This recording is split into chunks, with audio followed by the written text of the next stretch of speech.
Welcome to the Biz Easy podcast, where small business is simplified for greater results. Brought to you by Resources and Development. Go to www.resources-development.com for help in taking your business to the next level.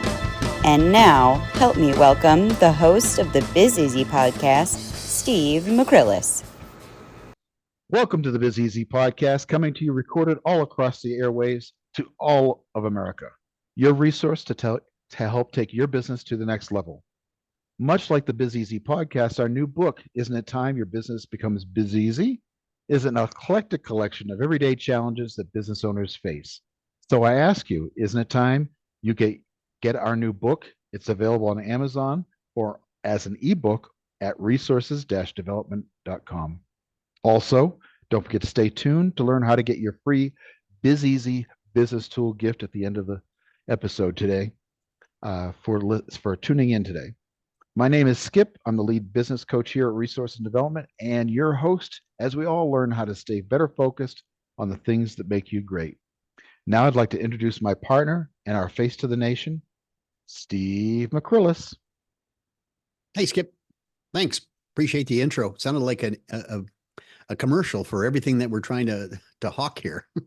But really, we're just trying to offer information, a valuable resource for solving problems. Anyway, thanks, You're Skip. Now, we can't begin really without hearing the bad dad joke of the day. All right, Steve, but first, how you doing? Good. I'm good. Never better. How about you, Skip? How are you? Well, I'm much better now. I recently found a better way of sleeping, and now I sleep on a large pile of old magazines. That sounds crazy. Now, why do you do that? Well, Steve, I have a lot of back issues. See this dubious look on my face? Mm-hmm. Didn't change when you told me the answer. No, it didn't. All right, we'll file that one away for never reuse that joke. All right. Well, today we're going to talk about annual planning. It's interesting that when we prepared this blog about annual planning, we really anticipated this to come out at the beginning of the year. So I'm going to say, even if your year is fiscal, it could be starting this month. And when this podcast airs. So this is valid regardless of when your year starts. Albert Einstein was quoted as saying, if I had an hour to solve a problem, I'd spend 55 minutes thinking about the problem and 5 minutes thinking about solutions. Now, how often have you been asked to join a planning meeting and found yourself wondering if it was in fact a planning meeting, but instead turns out to be an argument between department heads for directional control?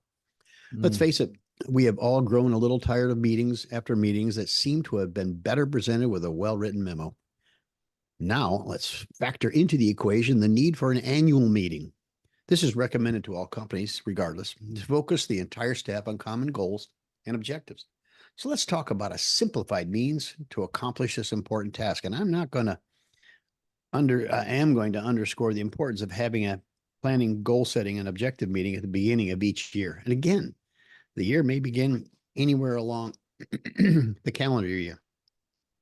So, and this probably holds true for any type of planning meeting, though. It doesn't have to be annual, right? True. I picked annual just because it seemed contemporary. Like I mentioned earlier, we planned on this coming out the first of the year. Right. We got backlogged with all the subject matter experts and entrepreneurs we've interviewed. Anyway, step one, identify your top addressable challenge. Now, to clarify, addressable refers to something the staff can actually impact. Trying to change things you have no control over is pointless. An example, the high interest rate charged by a lender. If based upon the economy, it's not something you have control over. Focused on the challenges, aka problems that are within your control to change. The change begets the opportunities that can be pursued that may develop into a more efficient cost control workflow or generate additional revenue streams. Keep in mind, as you identify your biggest challenges, that you are in essence looking for your most worthy pursuits. Addressable challenges start with phrases like, we don't, we haven't, and it's been difficult too. If you can't put these phrases before your statement, you probably have a solution, not a challenge in front of you. Now place the challenges in order of their critical importance. If they cannot be accomplished within the next year, put them in order of ability to achieve this year. The focus of the meeting is direction and achievability for improvement. Here's an example of a well-formed, addressable challenge. We cannot reliably deliver on our sales and growth commitments. Now the focus is on solution and implementation initiative. Did you check the difference on that one? Absolutely. So what you're saying is first we need to identify those issues. How do we do that without the whole thing descending into complaining and finger pointing, Steve? Well, I think it harkens to a previous podcast we had about leadership. You have to have a moderator, a leader that is willing to keep the conversation moving towards that goal. So it really takes everybody being focused on what the issues are rather than going off on tangents, which is why 2-hour meetings end up being all day. Make sense? Right, right. But yeah, I mean, if Phil didn't sell so much, we wouldn't be behind. Or Phil makes promises to the customers that we can't live up to, or whatever. Right. And that's why they always say we don't, we haven't, and it's been difficult too. So finger pointing, not a good idea. It's never constructive in any environment. Right. Step 2, identify the contributing factors. Now that the addressable challenges have been identified and organized in the form of a sentence, the next step is to determine the contributing factors that have led you to the challenge. Now, if you've been honest about your challenge, the contributing factors may be quite uncomfortable to name and contemplate. Root cause contributing factors may have leadership involvement in the form of tolerating underperformance or not providing appropriate authority to those directly responsible for specific outcomes. Now, that almost treads very closely on finger pointing, but you got to point out those things that absolutely are departmentally concerning. So It maybe is just important to just go ahead. yeah, talk about responsibilities and maybe talk about the possibility of changing that responsibility to someone else that makes more sense. If you got a full environment, a climate in your company of no accountability, you're going to have a very difficult time. Right, right. It Okay. is important to be thoughtful about listing the contributing factors and then identifying the top 3 or 4, because when you come up with an issue, everybody's going to have maybe 10, 20 different things. Come up with the top 3 or 4 that will most effectively contribute change to the addressable challenge.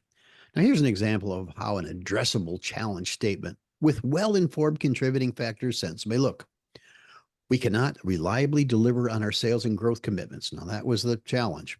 Contributing factors include a culture of doership, not leadership, a lack of sales leadership, and a failing to address available inventory with logistical constraints. That was a mouthful. Yeah, yeah.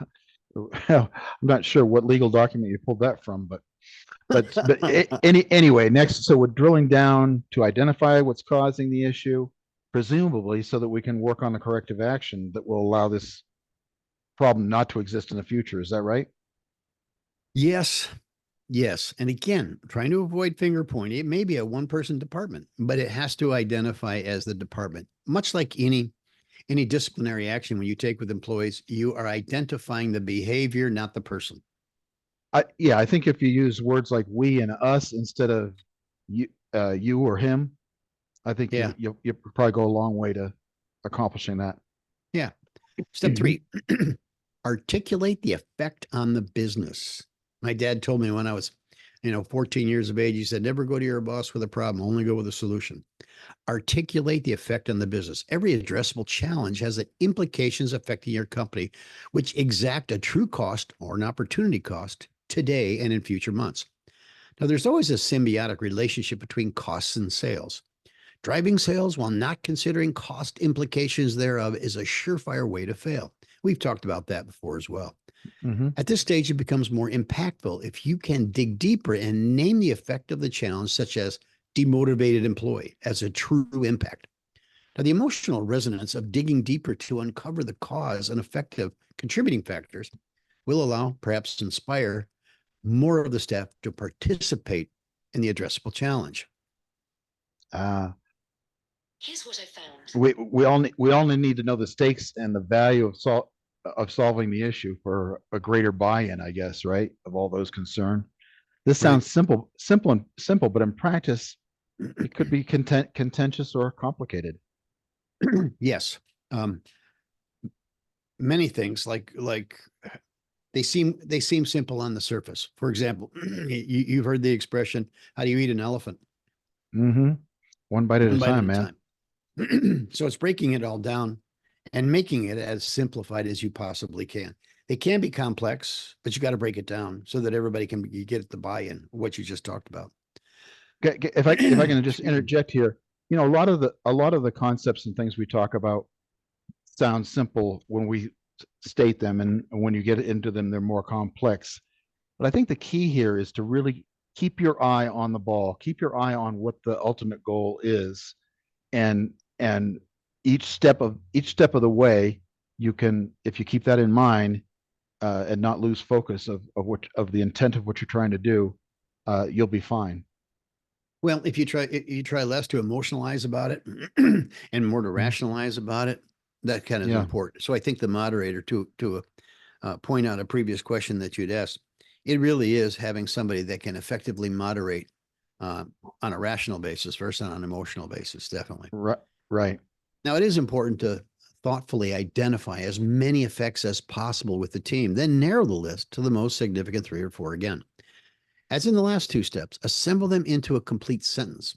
A well-formed effects sentence, when combined with the addressable challenge and the contributing factors, may look something like this. We cannot reliably deliver on our sales and growth commitments. Contributing factors include a culture of doership, not leadership, a lack of sales leadership, and a failing to address available inventory with logistical constraints. The effects on the business include a damaged reputation, rushed work leading to poor decision-making, and frustrated employees. See, now, in that situation, you are identifying the culture of the company and the effects that it's going to have on people's behavior. Right. See, now that you've created a 3-sentence addressable challenge statement, notice how this level of thinking is a far cry from we need to replace XYZ software next year. It becomes meaningful, specific, and actionable. And I think actionable is very important. Never leave a meeting without having somebody assign action items or you identify action items. The first 3 steps amount to about 75% to clarify the problem. Let's advance to the 4th step to identify the solution. Step 4 is identify the initiatives required to solve the challenge. It is useful to think of the solution in terms of workflows or processes that, taken together, resolve the addressable challenge. As you take each challenge, identify the 3 or 4 high-level initiatives that must be executed during the year to get you to an acceptable situation. The initiatives should sound more like normal annual priorities that are the drivers, and your team believe must be executed collectively to address a challenge. So it is a synergistic, it is a collective thing, again, to your earlier point. Yeah, I may have focused on the solution too early in this process. If I understand you right, you're saying that we don't need to solve this today, but that it needs to be on the agenda to be solved over a period of time, and perhaps action items assigned accordingly. Well, there are many decisions that have to be made in an instant. There are many decisions that small business owners have to make every day. But if you have the opportunity to process the information that has been provided, look for what are the contributing factors, decide the most effective way that you can approach the solution, and then find a solution, which is essentially what this says, well, then it gives everybody an opportunity to take themselves away emotionally and look at it more rationally. Now, this is just my way of thinking, but I see emotion on one side, I see rationale on the other. You can never be in both spots at the same time. So you have to find somewhere on that spectrum where you can process the information required to be able to solve the problem, not necessarily how I feel about it, if that makes sense. Right. The only thing that should evoke any emotion is the what happens to the company or the employees or whatever if we don't solve the problem. Sure. What is it going to be the outcome? What is the benefit to the company in order to do this? And in theory, it should benefit the entire company, ergo all the people within. True? Right. Right. An example of initiatives required to solve an addressable challenge statement based upon the tenets of this article look like this: improve sales leadership, create a more inclusive fulfillment process, ensure excellent process execution, increase leadership discipline. Now, in the final step, it becomes necessary to assign a single point accountability for each initiative. From there, if teams have not already been put in place, teams and their leadership persons can be assembled for the coming year. It's kind of like committees on some level. With a collaborative identification and implementation structure designed as identified, The inclusion factor from your staff rises dramatically. Everybody has to have a buy-in. Everybody has to understand the outcome and its benefit. In previous blogs and podcasts, we've spoken about collaboration, communication, and articulation, along with accountability as critical factors in effective leadership, planning, and implementation of every directive. Placing the essence of each of these principles in the hands of your most capable people, the employees, you have assigned within the walls of your company can be nothing short of successful. The specificity, clarity, and intellectual honesty this process evokes illuminates a direction forward and adds both structure and meaning to the otherwise unfulfilling annual planning session. Excuse me. Resist the overused path in your instinct to jump to solutions before you carefully and clearly identify the challenge at hand using your trusted staff in the process. What is it? The sum of the parts is equal much better than the individual parts. Greater than. Motivation that your guidance can promote would be well worth the time and commitment. I guess that's the bottom line here. Yeah, Steve, when I go through that, I see the difficulty I would have, and I would think many entrepreneurs would have as well. With that is it's so easy and tempting to just say, okay, we got a problem over here, so I need you to do this, I need you to do that, you to do the other thing. But if you do it that way, you don't get the buy-in that you're looking for. I think is why it's worth the extra couple of steps to articulate the problem and get the action items and the price you pay if you don't solve it and all that stuff together, so people can see what you see. They'll come to the same conclusion. Well, inclusion is necessary. I mean, this is overly wordy, and to be honest, it really boils down to get people involved, get them in agreement to understand what the problem is, understand what the contributing factors are, understand how it impacts them and the company, and what the outcome can be. Because you break that down, and then somebody has a reason to want to be involved. If it's not going to impact me, what do you get? You get hands folded, arms folded, and you get a very closed countenance. But you get people involved. That's when you get solutions. And it provides the opportunity for people to shine, or to show that they're not as valuable as you thought they were. And to demonstrate how wordy this whole thing was, I lost my voice in the middle of it. Yeah. You need a good ahem. Yeah. Why don't you do that while I read today's story? So if you gather around the fireplace there and have a hot toddy, so you can listen to this. Keep in mind that the story is of a real company still in existence today, having started, like many of you, from humble beginnings. And thanks to our podcast, they simplified things for greater results. One example of a real company that effectively used annual planning to their advantage is a popular streaming service. This streaming giant's success story is a testament to a simplified strategic annual planning and adaptability. In the early 2000s, this company was primarily known for its DVD rental by mail service. However, with the rise of digital streaming and the decline of DVD rentals, the company recognized the need for a strategic shift. Here's a brief overview of their annual planning journey and how they utilized annual planning to transform their business. In the early 2000s, they began as a DVD by mail rental service, as I said, disrupting traditional video rental market dominated by brick and mortar stores like Blockbuster. In the mid 2000s, they recognized the shift and the changing landscape with the emergence of digital streaming.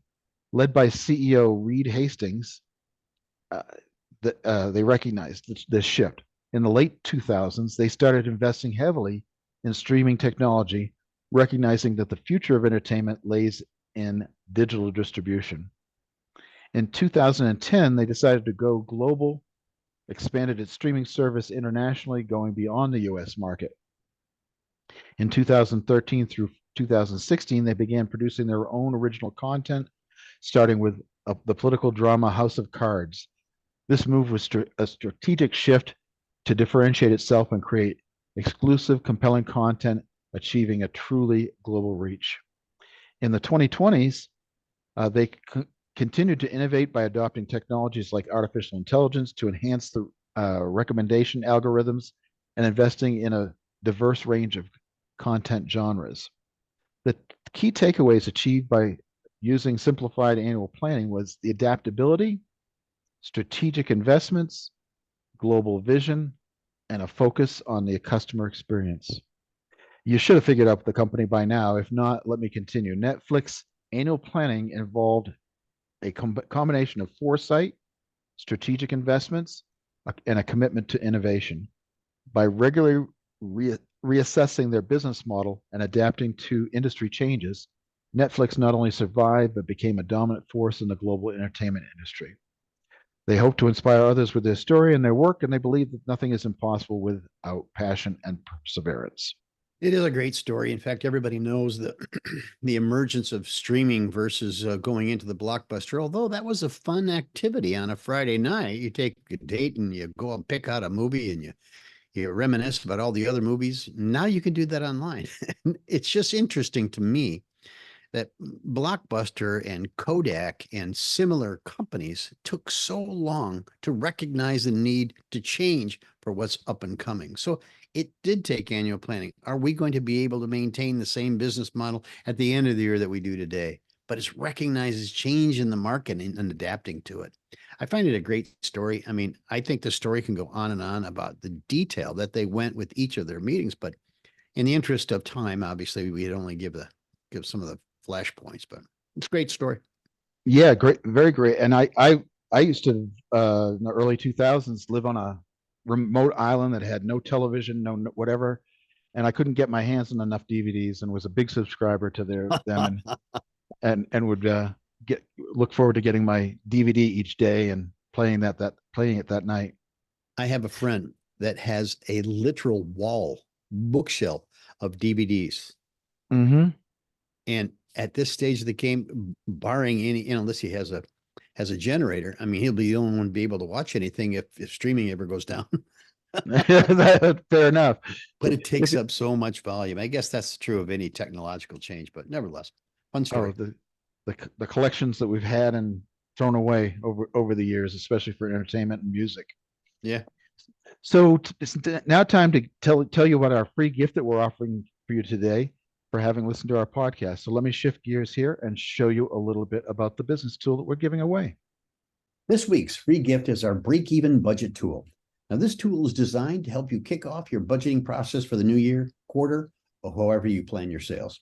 And we all know how important planning is because, as we've said many times in our podcast, if you don't know where you're going, just about any road will get you there eventually.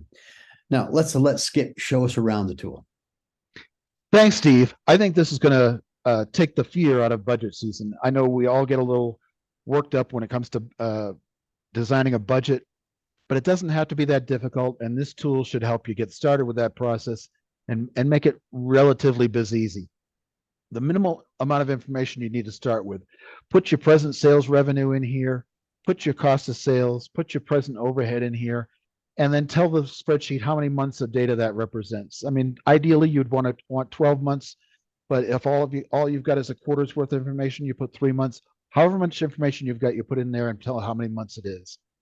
Once you've got that done, it'll tell you how much sales you need to do each month on average in order to break even. So this is 133,000 in this particular example. So I built a model with 150,000 all the way through, and it shows our profit stacking up over the course of the year. But you can adjust these numbers up or down based on seasonal fluctuation. You can also increase certain months or the whole thing to provide stretch goals. But it's a really simple tool here, just a minimal information, and then you can play around with these revenue numbers month by month until you've got what you think is a pretty good picture of what you'd like to see for the following year.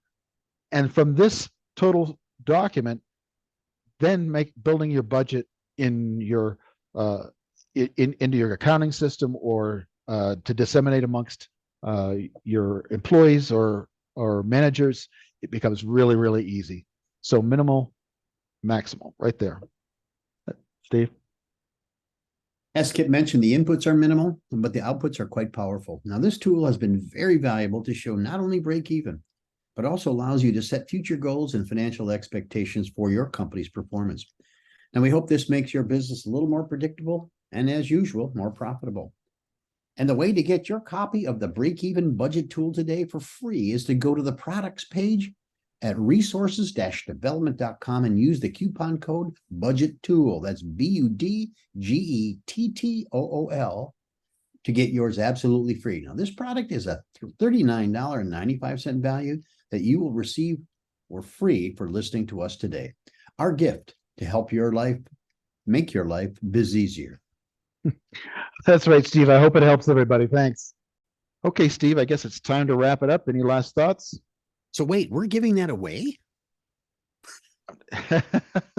Stay tuned every week. We're going to give a free gift away every podcast. That's right. There you go. And that's thanks to all of our valued listeners, if only both of us. Right. I've enjoyed the tool very much. Okay, so you say that's a wrap. I say That's a wrap. Woo! Thanks for listening to today's bizeasier podcast. If you enjoyed our broadcast, we would kindly ask you to like, subscribe, and share with other entrepreneurs. See you next time on the bizeasier podcast, where business is simplified for greater results.